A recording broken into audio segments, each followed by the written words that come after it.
I was sitting in a dimly lit romantic restaurant along Tanjong Pagar. In walked in this guy. Super tall, fit, handsome, with brown wavy hair.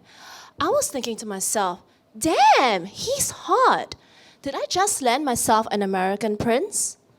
Inwardly, I was gushing like a schoolgirl, but I held my composure as he shook my hand and introduced himself.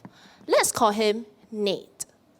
I found myself getting lost in his piercing brown eyes and American accent. I was cringing a little. Did I become an SPG, aka Singaporean women who exclusively dates white men? I think my self-respect died a little.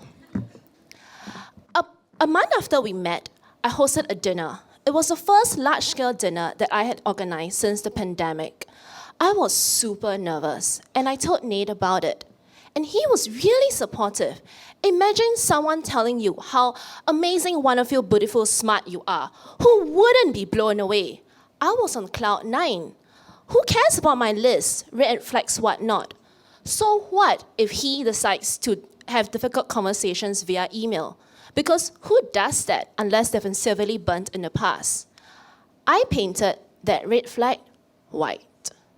I mean, gods, this guy was hot, and I was a starry-eyed little girl.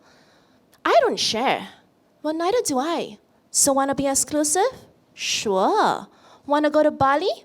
My brain was thinking, yeah, Nate's great on paper. He's a great catch. So why not? My heart was in alignment. Girl, you like the comfort he brings, so take a leap of faith. My intuition, on the other hand, was eating popcorns and going, stop! Red flag! Slow down, you barely know this guy. But once again, my brain and my heart took control and pushing intuition aside. So a month after meeting someone, I decided to go on an impromptu trip to Bali with a hot stranger. Nate planned everything. He booked the flights, the accommodation, the villa with a private pool, and a motorbike for us to zip around the island. I never liked motorbikes, but I found myself riding behind a stranger that I had just met. Was I crazy? Yeah, maybe I was a little insane. But Nate knew, and he understood me, and he reassured my fears. And he drove really slow. It was a wonderful weekend trip. After Bali, I spent many nights at Nate's place. I remember one night when I was at his place and I told him, it's getting late and maybe we should start getting ready for bed. Seconds later, he came in, toothbrush with toothpaste in hand. Oh my God, how sweet is that?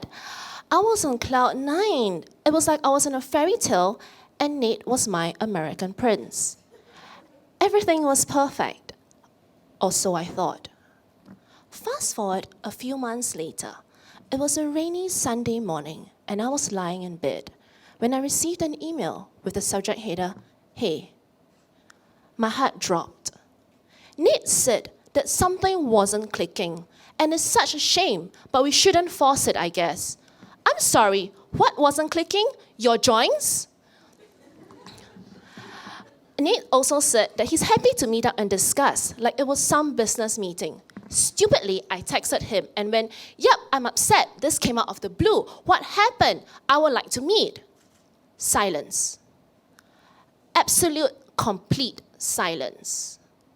My American prince became an American ghost. Everything had changed in the blink of an eye. What happened? I created an Instagram story for my close friends only, and they rallied around me.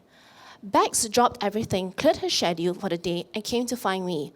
Wiping my tears, she said, he's a douchebag, babe, not worth your tears.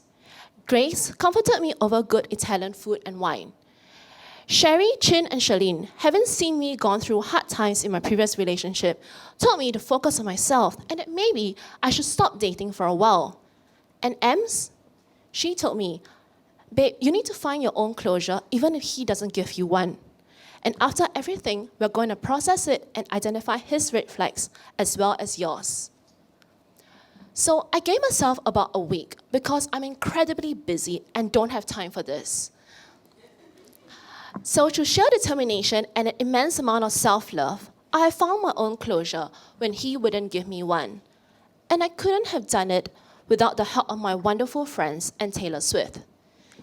Yes, I took a leaf out of Taylor's book, and I gotta admit that telling this story is therapeutic. I never heard from Nate again, though he did recently try to add me on LinkedIn. I, gu- I guess I'm harder to forget than I was to leave. Farewell, my American prince. I no longer need the answers from you, because my intuition always knew what was wrong, and all I had to do was to listen to her. I don't quite know how to identify red flags yet, but I'm learning, and I don't need a guy to save me. And if you ask me, would I do it all over again?